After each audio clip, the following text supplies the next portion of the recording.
You're good, but not for this song. Okay. All right.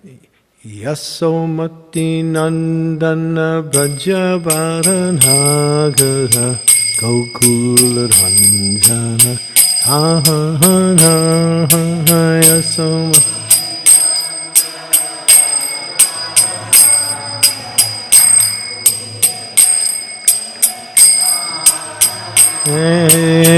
Yasomati nandana brajabaranagara gokula ranjana ahana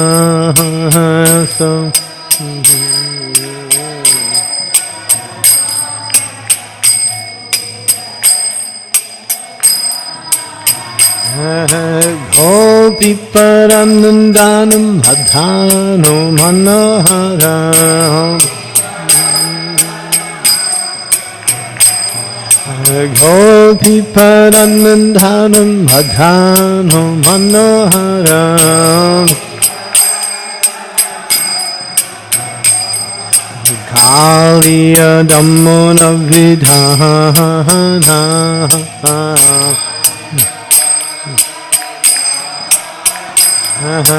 Kaliya dhammona vidhana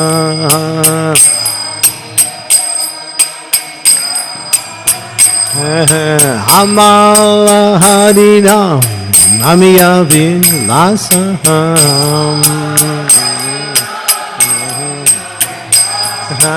Amala harinam amiya vilasam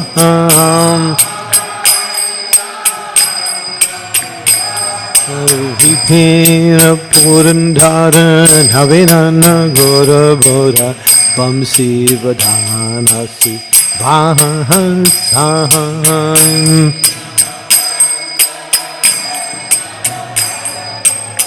Vamsi vadhanasi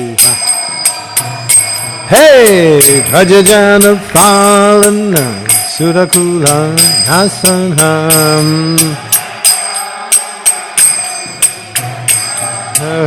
Prajajana phalana surakula nasanam Handa godhana rakuharam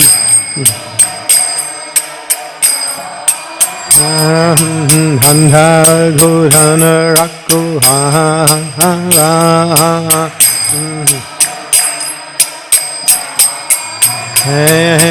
Govinda Madhava Navanita Taskara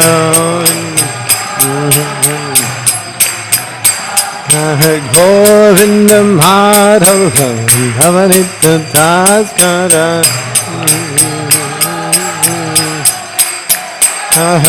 Sundharan Nanda Gopala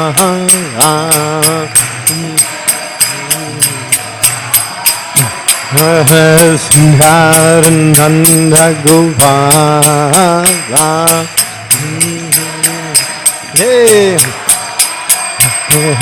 Dhyamuna Tattva Gopi Prasanohara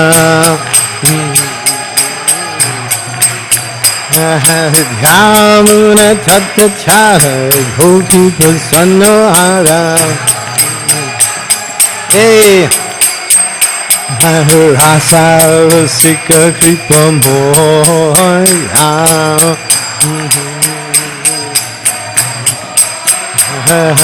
Rasa Rasika Kripa Moya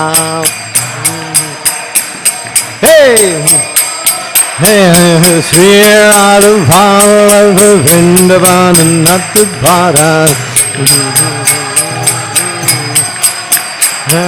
Sri Radha Vallabha Vrindavana Natadvara Bhakti Vinoda Swaya Shila Bhakti Vinoda Swaya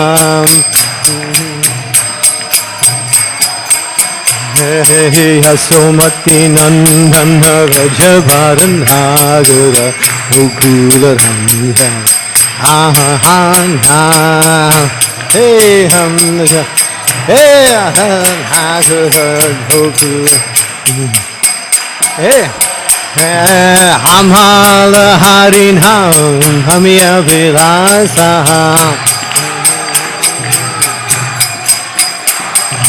Govindam Madhavam Navanita Taskaram Dhyamuna Tattachara Gopi Prasano Hara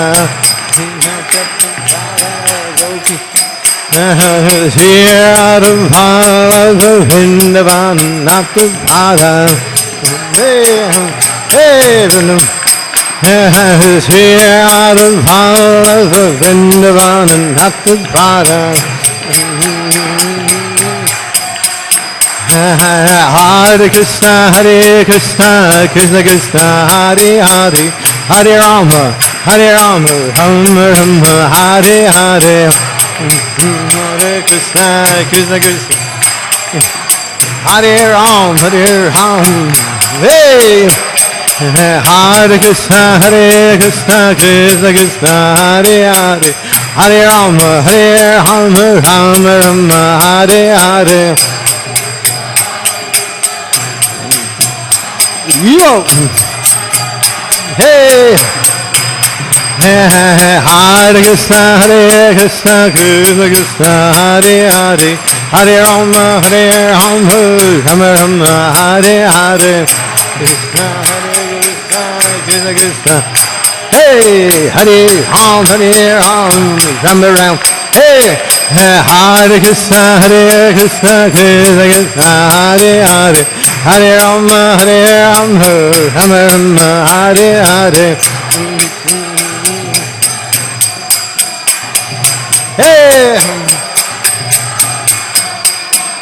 Jaya Kishore, Kishore, Kishore, Kishore, Kishore, Kishore, Jaya Kishore, Kishore.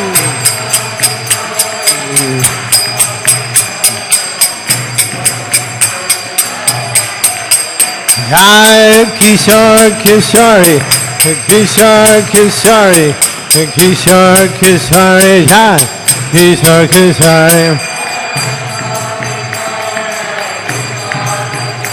Hey Kishore Kishore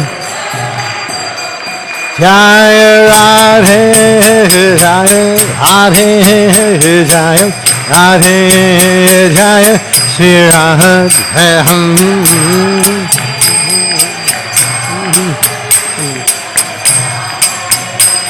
Nitai Hare Bo, Hare Bo, Hare Bo, Hare Bo.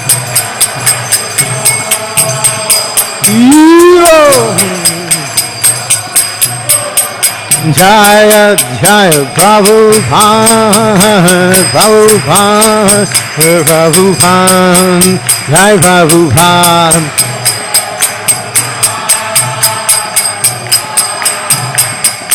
Hey, Jaya Jaya Prabhupada, Prabhupada, Prabhupada, Jai Prabhupada.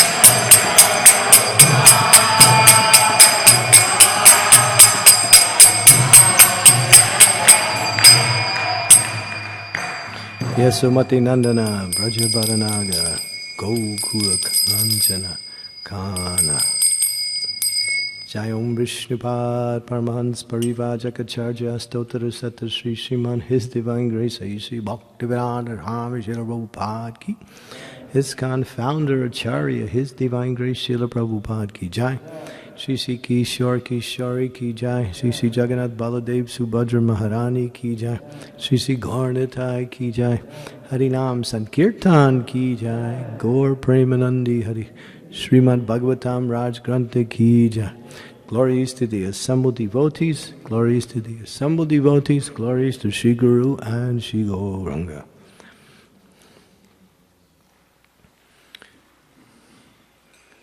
Thank you.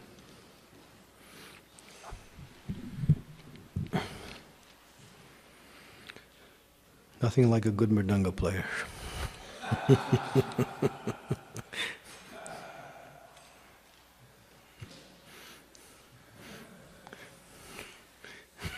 Really makes the whole kirtan.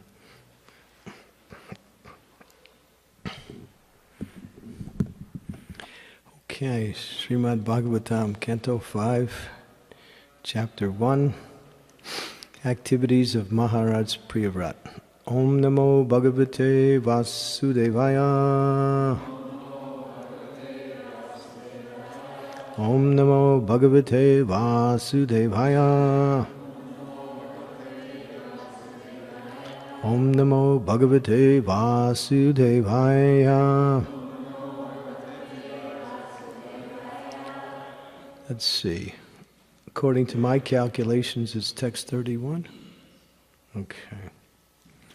So, very short word for word. Yea, that. Va-u-ha, certainly. Tat-rata, of his chariot. Charana, of the wheels. Nemi, by the rims. Krita, made. Parikataha, trenches. Te, those. Sapta, 7. Sindavaha, oceans. Asan, became. Yata, because of which. Eva, certainly. Krita, were made. Sapta, 7. Bhuva, of the Bhumandala. Dvipa, islands. Translation, purport by His Divine Grace, A.C. Bhaktivedanta Swami Prabhupada. When Priyavrata drove his chariot behind the sun, the rims of his chariot wheels created impressions that later became the 7 oceans, dividing the planetary system known as Bhumandala into 7 islands. Purport. Sometimes the planets in outer space are called islands. We have experience of various types of islands in the ocean, and similarly there are various planets divided into 14 lokas. These are called islands in the ocean of space. As Priyavrata drove his chariot behind the sun, he created 7 different types of oceans and planetary systems, which altogether are known as Bhumandala or Bhuloka. In the Gayatri mantra we chant Om Bhur Bhuva Swat Tat Savito Varenyam. Above the Bhuloka planetary system is Bhuvaloka, and above that is Swargaloka, the heavenly planetary systems. All these planetary systems are controlled by Savita, the sun god. By chanting the Gayatri mantra just after rising early in the morning, one worships the sun god. Om Agyan Timirandasya Gyanajana Salakaya Chaksu Unmilitam Yena Tasmai Shri Gurave Namaha Sri Chaitanya Minobhistam Staptitam Yena Bhutale Swayam Rupa Kadammayam Dadanti Swampadantikam Sri Krishna Chaitanya Prabhu Nityananda Sri Advaita Gadadhar Sivasadi Gaur Bhaktavrinda Hare Krishna Krishna Krishna Hare Hare Hare Ram Ram Ram Hare Hare. So Maharaj Priyavrat, we can see how powerful his personality is. He wanted sunlight on all sides of the universes, so he created his own pathway of the sun, created almost a second sun. Now he drove his chariot behind the sun and created impressions in the ocean, impressions in the landscape which caused 7 oceans to appear. And he divided the planetary systems. Well, he's a jiva. He's not a Shaktivesh avatar. He's not, the internal energy of the Lord. He's like the ordinary jivas, but he became so powerful because of his austerities, because of his penances, but because one thing, it was Guru Bhakti, his allegiance to his spiritual master, because he followed very strictly the instructions of the spiritual master. He developed the intelligence to understand how to expand those instructions into many, many aspects. Just like there's a rote, we use the word rote, R-O-T-E. Rote means ordinary, or what we say, kind of like routine way of doing things. There's a rote way of following the instructions, but then there is the deeper way of following the instructions. The deeper way is taking the instructions and taking them to heart and making them instructions one's life and soul. Yasya Devi para bhaktir yata Devi tata guru. Yasyaita pratite karta prakasananda mahatmanaha. His verses from the Svetasvatara Upanishads, which explains that one has implicit faith. The word is not faith, but implicit faith in the words of the spiritual master and Krishna, both Krishna's instructions in the scriptures and Guru's instructions also. Then automatically all knowledge is revealed within the heart of the personality. In other words, one gets self-realization simply by taking the instructions into one's heart and making it one's life and soul. It says that meditating on the instructions of the spiritual master is as good as seeing the Supreme Personality of Godhead face to face. That's also mentioned. So how powerful a person can be simply by following the instructions of their spiritual master with complete dedication and with complete, what we say, desire to expand those instructions into more and more understandings.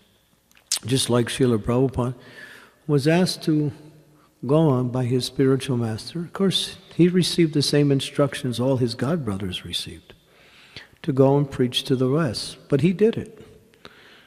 Everyone else, few tried, came back with some little success, but nothing that really developed into what we say, a movement. But Prabhupada had such faith in the instructions of the spiritual master, and he would quote that verse, yes, what is it? No. Yes, we put up. No, not that one. But yeah, Basabi had moved here. Ekeha Kudanandana Buhu Sakya Yanatascha Buddhayo Vyavasainam. That one who is fixed on the instructions of the spiritual master, then there's no question of not, what we say, succeeding. Because the instructions of the spiritual master are the instructions of Krishna. There's no difference. If one sees any difference in that, then one's seeing duality in the absolute principle. There's no question of duality in the absolute spiritual nature. There's principles of understanding, but there's no duality. Principles of understanding is how to execute the instructions. And by meditating on the instructions and trying to carry out the instructions, the realization of how to fulfill the instructions also is given. In other words, that's how powerful the instructions are. They reveal themselves according to the depth of one's determination to fulfill the instructions.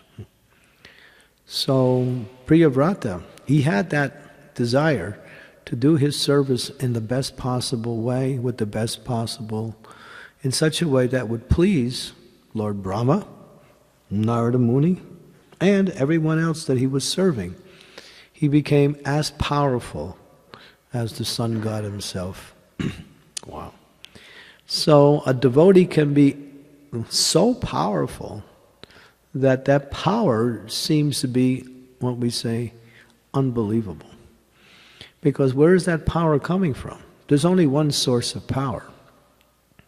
No individual personality has any power.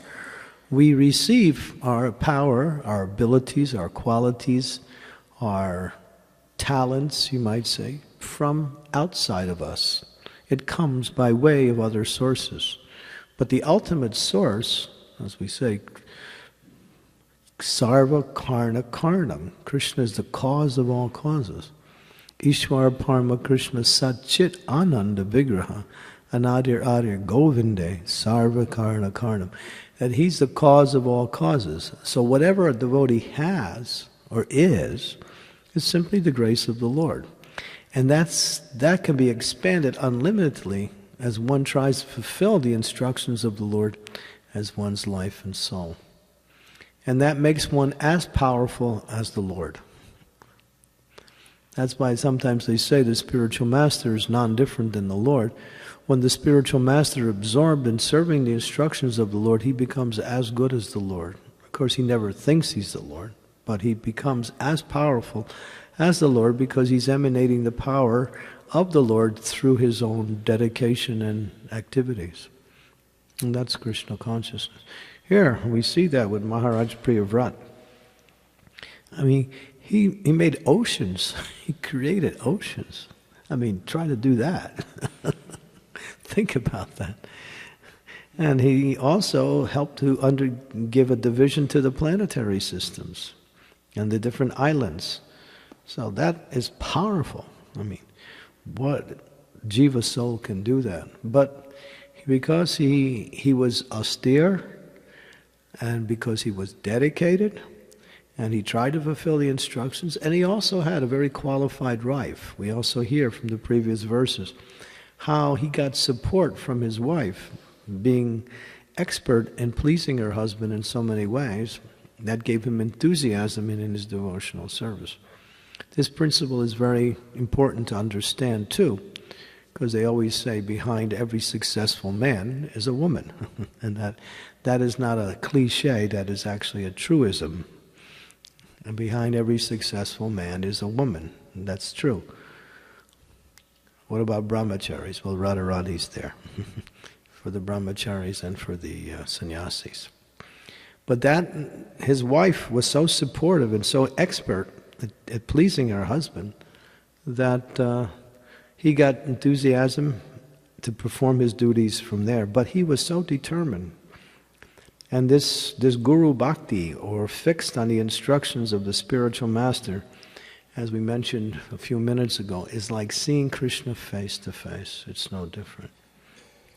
So how much we can gain in our devotional service if we learn the instructions of the spiritual master and take them to heart. Now there's two kinds of instructions. There's the general philosophical instructions which are given in the Shastras and given by the words of the spiritual master. That we can read, that we hear in classes and lectures.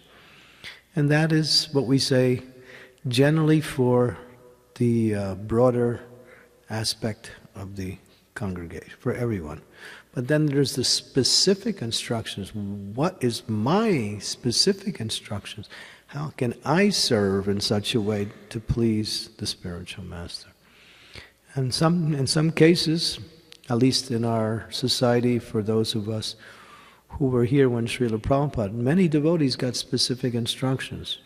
Do this service, or go here, or so many other things, you know. Especially the devotees in the early days, they got specific instructions. And later on, others did too. And those who fulfilled those instructions did it in a most amazing way. That's why this movement spread so fast. Because they were fixed. Some of the devotees in that, they used to say, we were just waiting for Prabhupada to tell us what to do. And therefore, we would consider that our life. If we just got an instruction and Prabhupada would tell us what to do, we would think, this is the fulfillment of my devotional life. So, but we can also gain that also. Therefore, one of the principles in the relationship between the guru and the disciple, as the disciple inquires from the spiritual master, how can I make advancement? Srila Rupa Goswami explains that in Nectar of Devotion, where he speaks about the 64 qualities or 64 principles of devotional service. The first thing he says is Adau Strata, or Adau Gruvastika, Adau Gruvastika. Take shelter of a spiritual master. That's the first thing. The second is initiation. The third thing is to follow his instructions with heart and soul. And the fourth thing is to inquire regularly, how can I make advancement? He gives 4 principles. And these are the first 4 of the 64. Because Guru Bhakti is first. There's no question of our relationship with Krishna without our relationship with Guru. There's no question. We can try to approach Krishna, but Krishna will tell you, you want to approach me, you have to approach me through my representative. And when he's pleased, then my mercy comes. So that's the process of bhakti. To try to please the spiritual master, to try to meditate deeply on the instructions of the spiritual master. And try to also get specific instructions, what can I do, or how best can I serve the mission of Lord Chaitanya Mahaprabhu. So these are principles that we should think about in terms of how to make advancement in devotional service. It's not just going through the emotions. As Prabhupada said, you could be doing your service, but if there's no bhakti in it, there's no love, there's no feelings of trying to please, it's pretty much useless. It's just useless. That's why devotees for years and years they go on and don't make any advancement, because they don't really know how to execute the process. And therefore, executing the process requires clarification of the principles and the instructions according to time, place, and circumstance. How can I make advancement? I'm chanting the Hare Krishna Mahamantra. That's purified by our service attitude. Then one can actually chant the holy names of the Lord. When our service attitude becomes so strong that when we sit down and chant, it becomes so natural just to hear and chant the holy name. Because Krishna is right there. Because you're with him all day, now he's with you when you chant also. So these are principles of importance of Guru Bhakti. Here it also says that he mentions the Gayatri mantra. There's one worships the sun god. Yachakshiresa savitam sagalagrahanam raja samurstam suramurtanate satesa yagya sambriti kala chakro govindamari purusham tamaham bhajami. Shall we do it again? Yachakshiresa savitam sagalagrahanam Raja samursta suramurti sate sa yagya brahmati sambrita kala chakro govindamari purusham tamaham bhajami. That's beautiful by Lord Brahma. He's glorifying the sun god who is Kala Chakra. He's the wheel of time. As the sun rises and as the sun sets. What is that verse? Who's got the Veda base with them? Glenn, you have the Veda base there? We have, yes. Canto 2, chapter 3, verse 17. Beautiful verse. I think this was spoken, I think it's spoken by Sukadeva Goswami. 2, 3, 17. Yeah, go ahead, read it.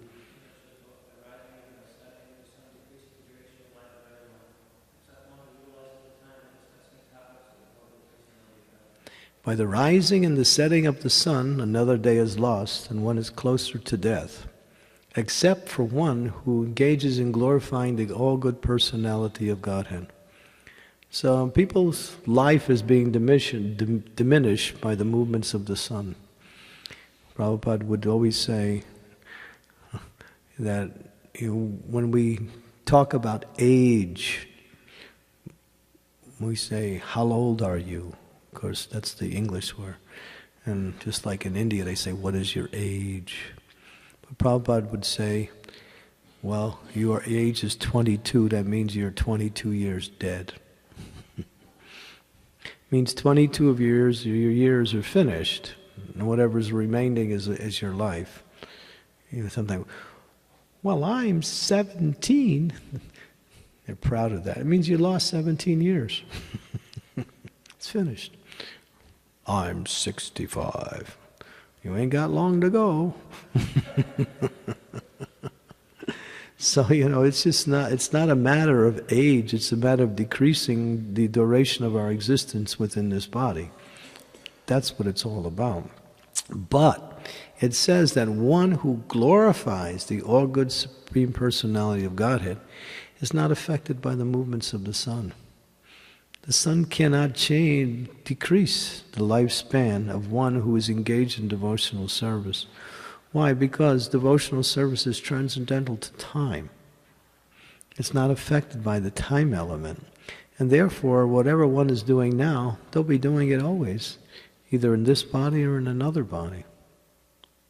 Whether you do it here in this body, or you do it somewhere else in another body, you do the same thing. Prabhupada would talk about a machine called a Deki machine. Actually, it's not Prabhupada, it's Bhaktivinoda Thakur. Prabhupada would explain it. Bhaktivinoda Thakur says if you have a Deki machine, what's a Deki? A Deki machine is a wheat husking machine.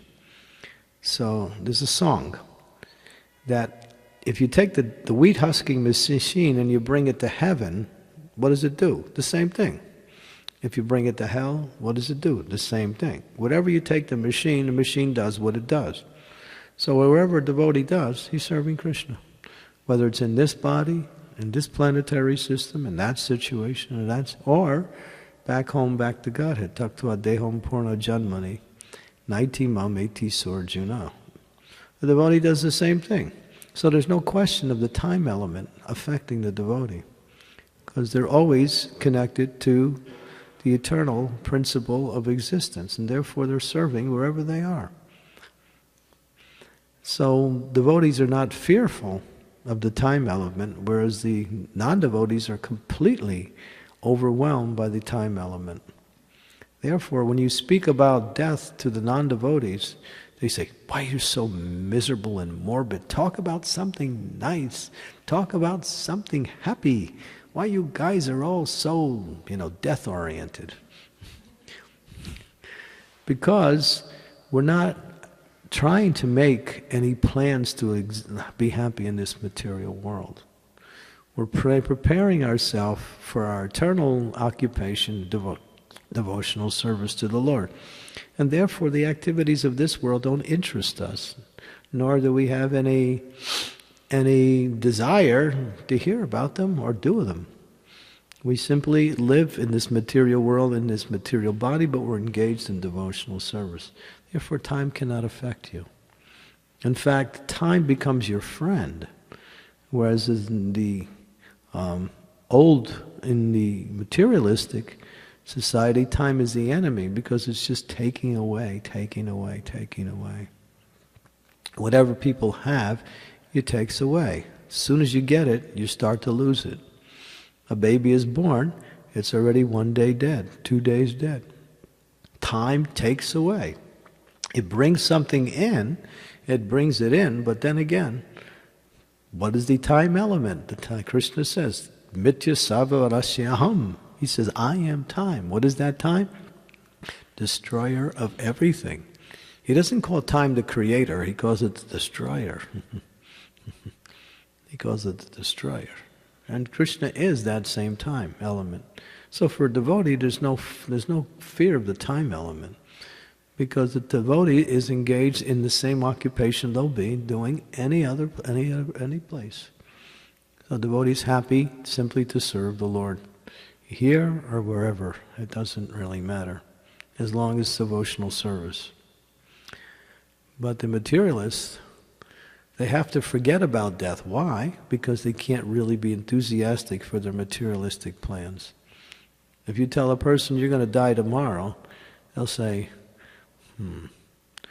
well, I got a lot of plans yet.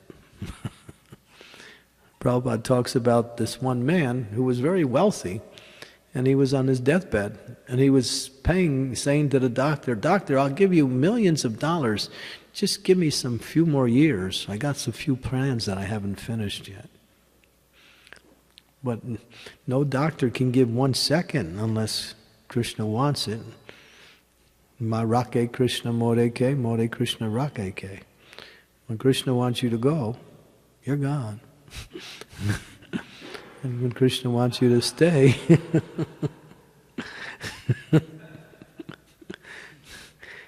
this class is for me. I'm preparing for my sojourn. So it doesn't really have anything to do with, the element of time, because time is simply working under the effect of Krishna. That's all. No material arrangement can save you, and no material arrangement can destroy you. It's all Krishna ultimately. So the devotee knows that. Therefore, they always take shelter of Krishna and the instructions of the spiritual master. And it says here, to end the point, by chanting the Gayatri mantra just after rising early in the morning, one worships the sun god. So the Gayatri mantra is given on the second initiation, and it's Mother Gayatri. Should I tell you a story about Gayatri? Yes? Why do we chant Gayatri silently? That mantra is not heard out loud.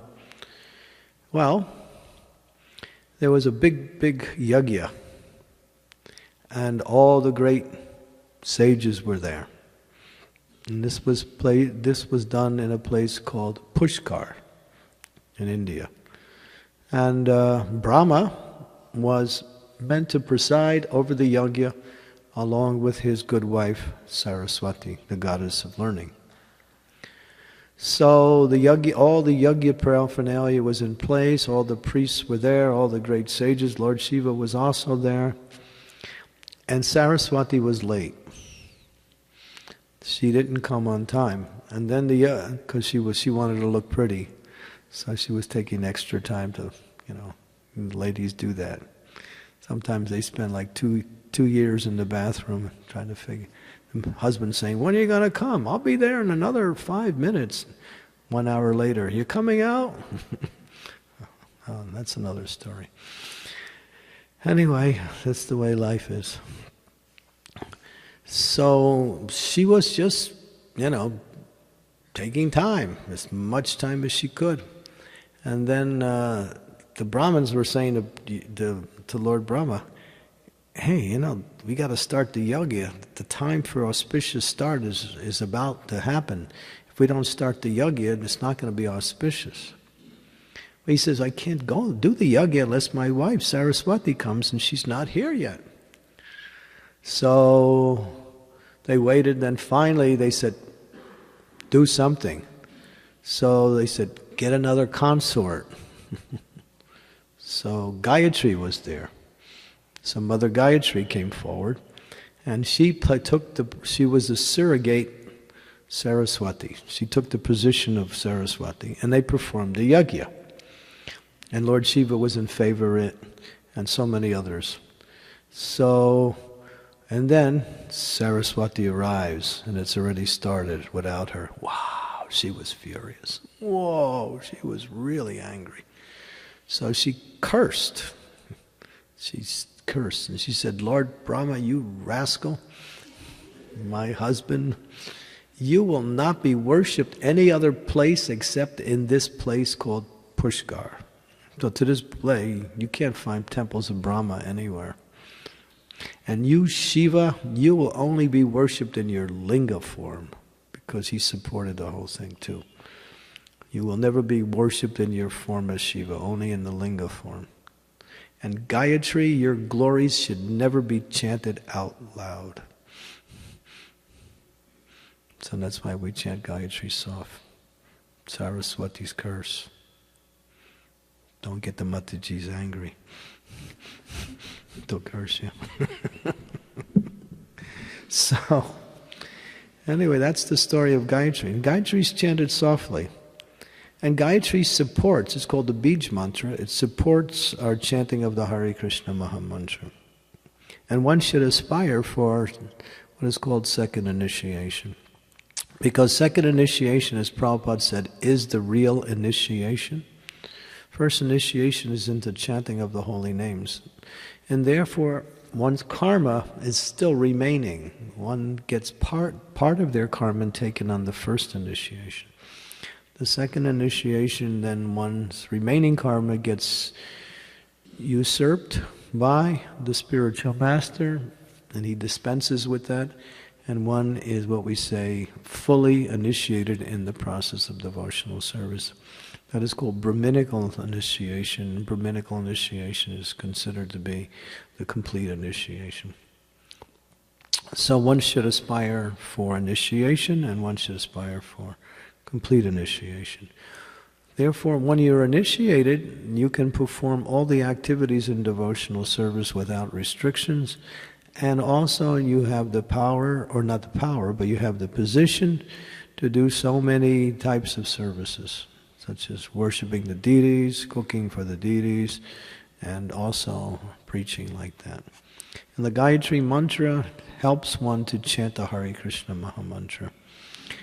There's some places if we just go downtown, I think on what's the name of that place? Divan Avenue, there's a Gayatri Society. You've seen the Gayatri Society? They chant the first line of the Gayatri mantra over and over again. And they chant it over and over and over and over again. But that's the Brahma Gayatri. There's Guru Gayatri, there's Gaur Gayatri, there's Kamala Gayatri. There's 7 lines to the Gayatri mantra. And each of the mantras glorify a particular aspect of the Supreme Personality of Godhead like that. So one should aspire for second initiation like that. And that means one should develop what they call Brahminical qualities. Getting Brahminical qualities means cultivating the mode of goodness. If we want to execute devotional service effectively, Krishna tells Arjuna, come to the mode of goodness. Develop those qualities that are conducive to the practice of devotional service, which are called the Brahminical qualities. One may have Brahminical qualities by one's birth, but one should practice those Brahminical qualities in relationship to one's devotional service. And then those qualities will manifest as real qualities, because good qualities on a material sense will cause one to have self-pride. When materialist people have good qualities, they become proud. And when they become proud, then they commit offenses, usually. That's what happens. So one should cultivate these good qualities. And Lord Chaitanya gave the formula, Trinad api sunichena tayor iva sahishnuna amaninam amanadena kirtaniya siddhare. Of all the good qualities that are necessary, these 4 are foremost. Well, actually, we might, to discuss what is the foremost of all the good qualities is hard to say. Some people say it's truthfulness. Others say it's cleanliness. Others say it's humility. Others say it's equanimity. So even the Acharyas, but all these qualities are good. But for chanting the holy names of the Lord, humility is foremost, like that. And for interpersonal relationships, tolerance and pridelessness and respect for elders is also foremost like that. And truthfulness means to recite the scriptures and back up everything you say with scriptural evidence. That is truthfulness. And truthfulness also means to understand that this material world is simply true but untrue at the same time. What does that mean? Truth never changes. If something is truth, it always is true. But in this material world, change is the only truth. Somebody is very qualified, and then they lose their qualifications. Someone is very beautiful, and after time, that beauty is taken away. Someone is very able to do things, and then time takes that. So this is not truth. Anything in this material world is always untruth because it's always affected by the element of time or change.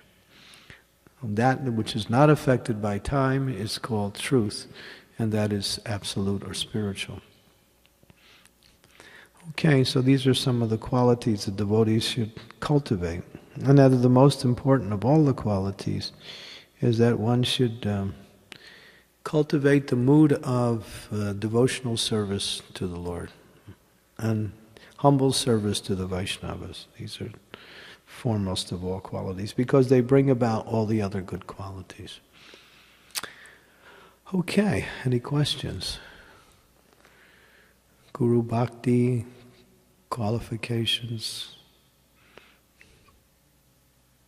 Yes, Acharya Nishta.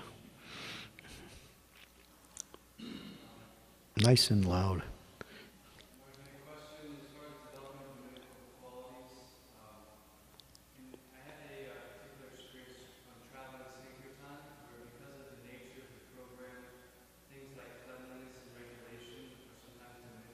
Mm. Mm-hmm.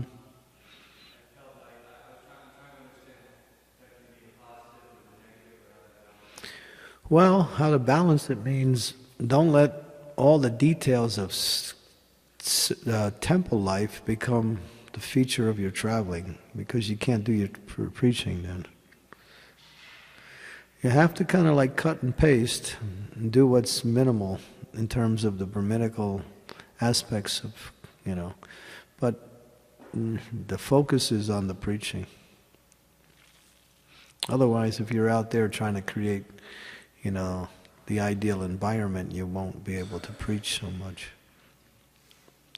So do what's necessary. Krishna will give you the intelligence if you're determined to do your service. Basic cleanliness cannot be neglected. If you're living inside of a van, keep the van clean. Have a time for cleaning the van every day. And take your baths regularly, like that. You may not always be able to follow temple standards of cleanliness, but at least you should try to have a standard of cleanliness which is acceptable for human existence.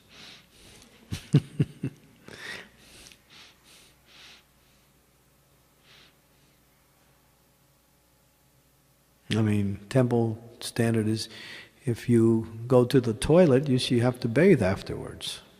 You can't always do that out on the road.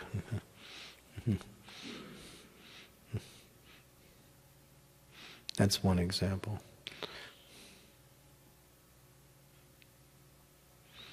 Anything else? Does that help? You got to kind of balance it. Use your intelligence. Krishna will help you. You have to always understand one thing. Our intelligence means to access Krishna's intelligence. That's what our intelligence is about. It's not like trying to figure out how to do everything. It's how to really come in contact with the mercy of the Lord and the mercy of the spiritual master. And by using that intelligence, we get the intelligence we need. When you're trying to do your service the best you can, you're going to get inspiration. The more you're absorbed in your service, the more you get ideas on how to do your service. That's coming from Krishna within the heart. It's coming from the spiritual master directly. So practical things like that point has to be adjusted according to what's best for your service.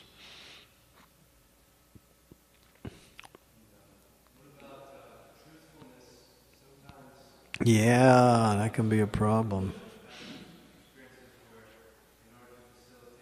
Book distribution. My dear sir, you're so qualified here, so please, this book is only for you, because you're intelligent. You don't really believe that, but we say that sometimes. Or this book's about India, right? Or this book's about lives of these very people who can float on carpets, and sleep on nails, yogis. So sometimes we use what we say, Sophistry. You know what the word sophistry means? Half-truth. Sophistry means half-truth. But it's not like you're telling a lie, you're just trying to relate to their mentality so you can get them to take the book like that.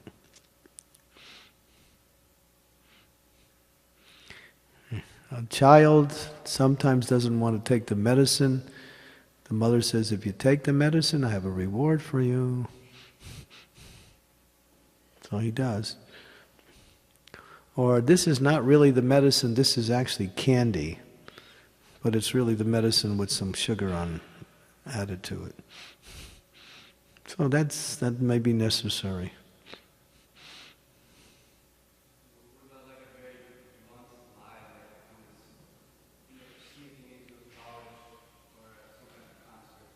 Don't get caught.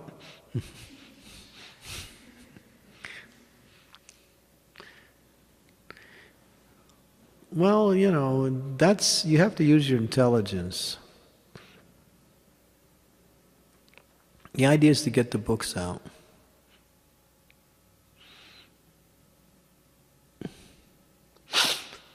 No, you don't want to. Sneaking into places. We go to malls sometimes. Or in their malls, and they say, the security comes, what are you doing here? Oh, really? I didn't know we aren't supposed to do it here. Sorry.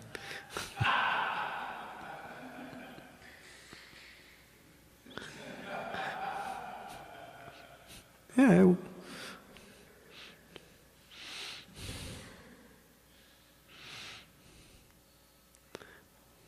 I could write a book, but I won't. I mean, for preaching, sometimes you can twist it a little bit. Everybody out there is cheating anyway, and when you deal with cheaters, you have to be a little bit on the cheat side.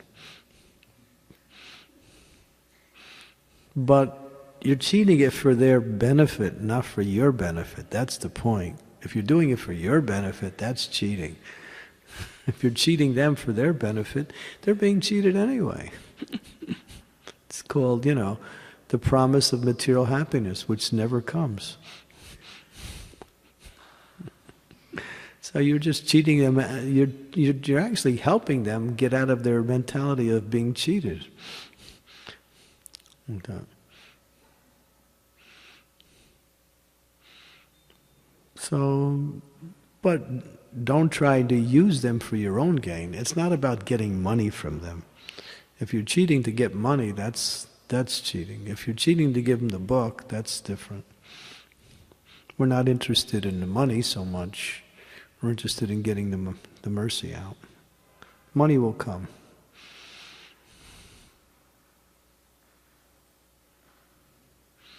Okay? When we cheat to get money, that's cheating. We're not interested in money per se, we're interested in preaching, and preaching will bring in money. No doubt. Anything else? Any other questions? Quiet today. Yes, Prabhu. What's your name again? Drew? Yeah.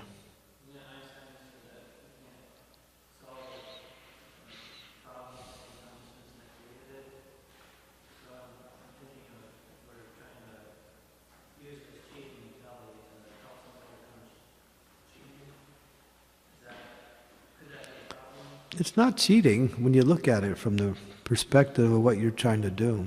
You're just adjusting things so people can be receptive to the message, that's all. You're just trying to get that book somewhere and you get it into their hands. Because really a lot of times they want it, but their heart wants it, their mind doesn't want it. You got to get beyond their mind. They really want this. They're looking for it. And you got it. But their mind's telling them something different. So it's not cheating in the real sense of the word. Cheating means I'm gaining something from saying something or doing something. We're not gaining anything. we're trying to give something. So you're simply adjusting the presentation so they can be more receptive, that's all. Prabhupada used the example. The child doesn't like the medicine, mix it with candy. And you don't tell the child it's medicine, you tell him it's candy. That's all.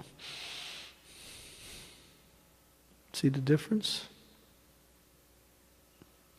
You're too honest. It's not being too honest, it's just understanding the principles. Yes, Jai Jagannath.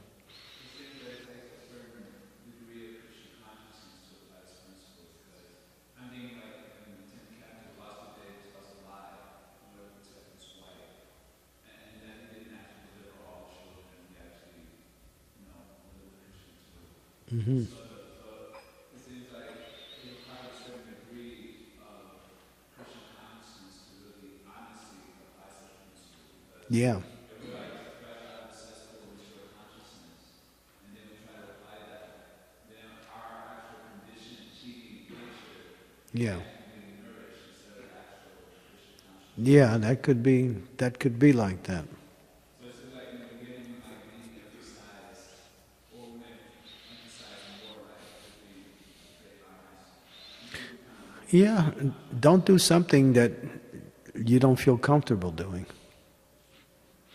If you don't feel comfortable, then you present it in a way that you feel is best to present it, that's all.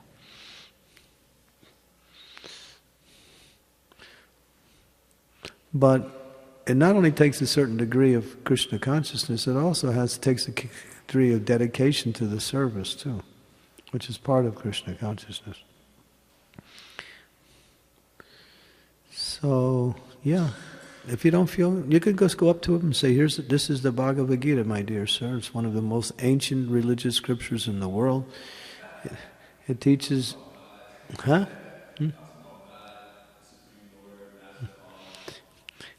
It actually says you're a rascal, and and it teaches you how to become free from your rascalness.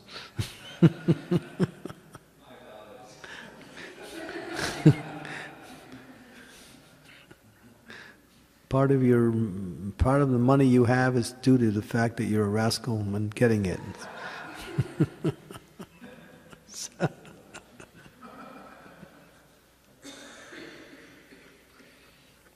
Yeah, there are certain devotees who go out on books with devotees.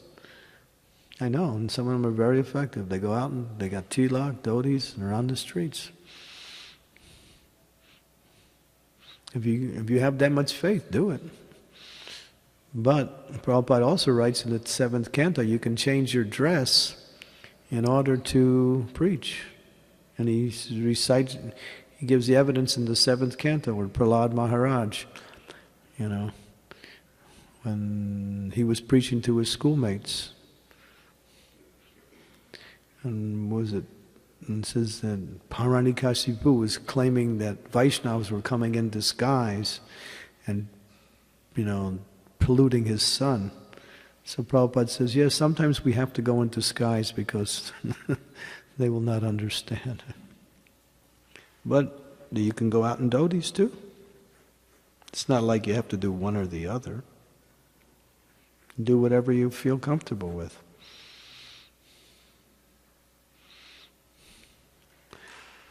Any other points? You don't look at all convinced. Yeah, okay. You have a certain degree of Krishna consciousness, yes.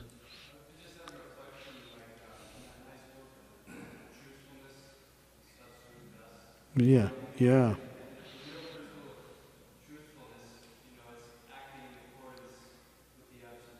Right.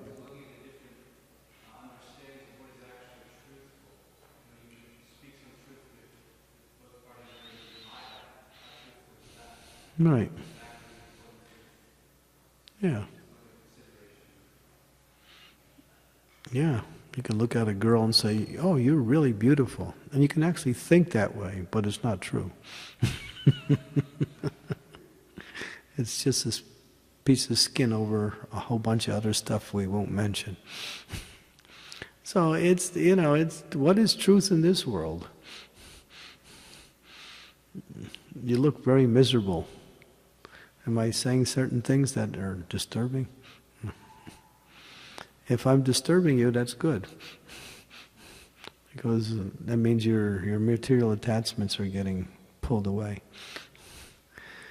So this idea is the highest principle. What you just said is the highest principle. And acting in accordance with the absolute truth is truthfulness. Sukadeva Goswami, when he was born, he just left home. Because he had a mission. He was 16 years old when he appeared in the world. He was in the womb of his mother for 16 years. He came out and just left. His father started to chase after him. But he had a mission. He knew he had to go see Maharaj Pariksit and preach. He wasn't going to stay around for family duties. Because he had a higher mission, yeah. So acting in accordance with the absolute truth is truth. But don't take advantage of that and think that I can say anything and do anything. It's a principle of Krishna consciousness, as Jai Jagannath clearly made. The point is, what can serve Krishna the best? Not me. You have to devoid yourself or divest yourself from any personal interest when you're doing this service. If you have personal interests and you tell lies based on your own personal interests, that's cheating. But if it's for Krishna's interest, then you can adjust the wording in such a way that people will like what you say. Just like when we preach to yoga people. So yoga people come and we teach them, this is all about Hatha Yoga. And then we give them Krishna consciousness after some time.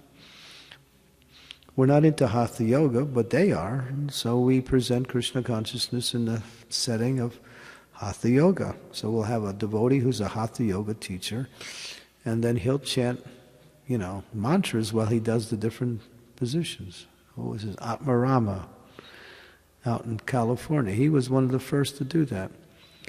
He was giving yoga to movie stars out in Hollywood. And he would say, okay, now this position, there's a mantra with it, it's called Om Namo Bhagavate Vasudevaya. So when you do this position, we chant this mantra, and this helps you to get into the position.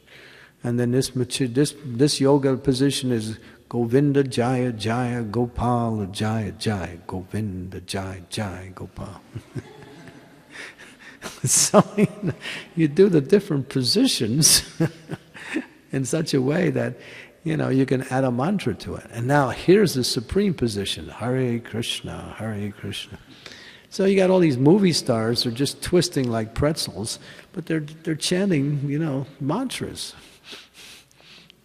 So that's intelligence.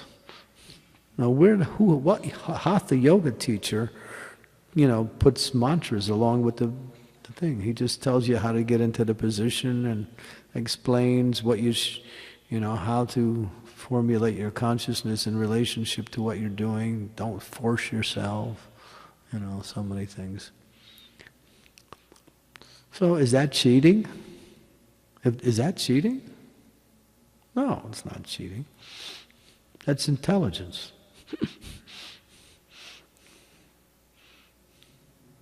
That's intelligence.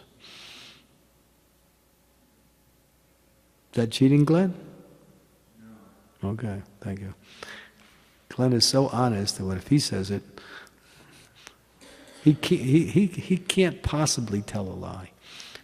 He's like Maharaj Yudhisthira. He's so truthful that it's impossible for him to say anything a lie, right? At the same, but then if he's confirming what I just said, that means it's truth, right? There you go, confirmation. You could never lie. World War II. Anne Frank, that famous, yeah.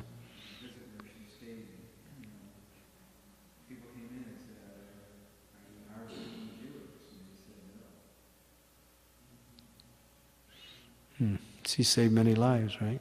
Yeah.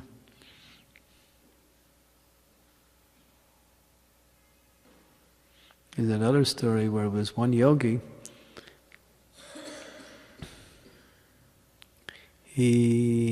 Some thieves took shelter of this yogi, and the police came and they asked him, the thieves are here? I forgot, was it the thieves? Anyway, he told the truth, and because he told the truth, he got a heavy reaction for it. Can't remember the story. Remember that one, Jai Jagannath?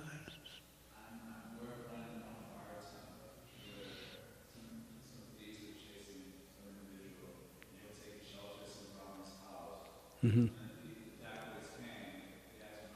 Oh, yeah, that's it. Yeah, that's right. That's the story. Yeah, that's the story. Yeah, the dacoits were after these people, and they took shelter of this one Brahmin, and he told them where they were because he didn't want to tell a lie.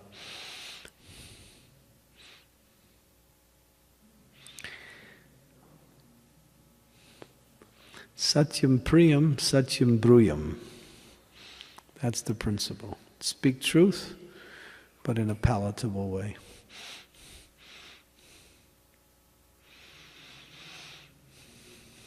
Okay, anything else? Any other questions? Okay, thank you very much. Srimad Bhagavatam ki jai, Srila Prabhupada ki jai, Gaur Premanandi.